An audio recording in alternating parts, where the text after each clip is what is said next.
অভিনেত্রী রুকাইয়া জাহান চমক সাম্প্রতিক বিষয় নিয়ে সামাজিক যোগাযোগ মাধ্যমে বেশ সরব থাকেন। অসঙ্গতি ও অন্যায় নিয়েও ব্যক্তিগত মত প্রকাশ করে থাকেন সবসময়। এবার ধূমপান বিতর্ক নিয়ে সামাজিক যোগাযোগ মাধ্যমে মত প্রকাশ করলেন চমক। তার মতে সকলেরই উচিত ধূমপান থেকে বিরত থাকা। তবে হঠাৎ কেন চমকের এমন মন্তব্য, বিস্তারিত জানাচ্ছেন জান্নাতুন নাহার জেরি। রাজধানীর লালমাটিয়ার একটি চায়ের দোকানে দুই তরুণীর প্রকাশ্যে ধূমপান নিয়ে একজন বয়স্ক ব্যক্তির সঙ্গে বাগবিতণ্ডার ঘটনা ঘটে।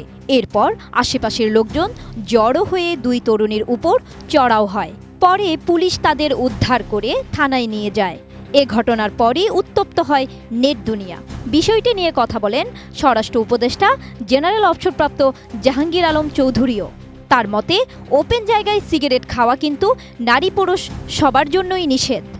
এটা একটা অফেন্স, এজন্য ওপেন সিগারেট না খাওয়ার পরামর্শও দিয়েছেন তিনি। জীবনের সব আয়োজন এখানে একসাথে। স্বরাষ্ট্র উপদেষ্টার এমন বক্তব্যের পর তার অপসারণ চেয়ে বিক্ষোভ করছেন এক শ্রেণীর মানুষ। তারা স্বরাষ্ট্র উপদেষ্টাকে পদত্যাগের আহ্বান জানান। আবার অনেকেই উপদেষ্টার বক্তব্যের সমর্থন জানিয়ে ফেসবুকে লিখেছেন নানা কথাও। এবার এই প্রসঙ্গে সমর্থন জানিয়ে কথা বললেন ছোট পর্দার অভিনেত্রী রুকাইয়া জাহান চমক। তার মতে সিগারেট নারী পুরুষ দুইজনের শরীরের জন্যই ক্ষতিকর, তাই সকলের উচিত ধূমপান থেকে বিরত থাকা। গত মঙ্গলবার এক ফেসবুক বার্তায় চমক লিখেছেন, সিগারেট একটি নারীর শরীরের জন্য যতটুকু ক্ষতিকর, পুরুষের শরীরের জন্য ঠিক ততটুকু ক্ষতিকর। নারী পুরুষ সবাই ধূমপান করা থেকে বিরত থাকুন। চমকের এমন কথার সঙ্গে অনেকেই একমত পোষণ করেছেন। কেউ কেউ আবার কটাক্ষও করেছেন এই অভিনেত্রীকে। তবে নেটিজেনদের মন্তব্যের কোনো প্রতিক্রিয়া দেখাননি এই অভিনেত্রী।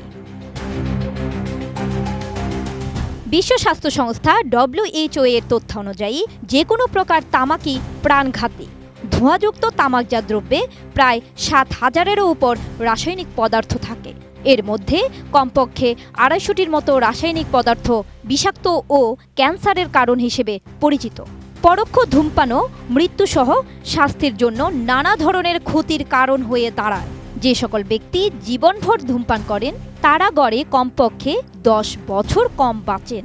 বিশ্বব্যাপী প্রত্যক্ষ বা পরোক্ষভাবে তামাক সেবনের ফলে প্রতি ৪ সেকেন্ডে একজন এবং প্রতিদিন ২২,০০০ জনের অধিক মানুষ মারা যায়। জান্নাতুন নাহার জেরি, ATN নিউজ।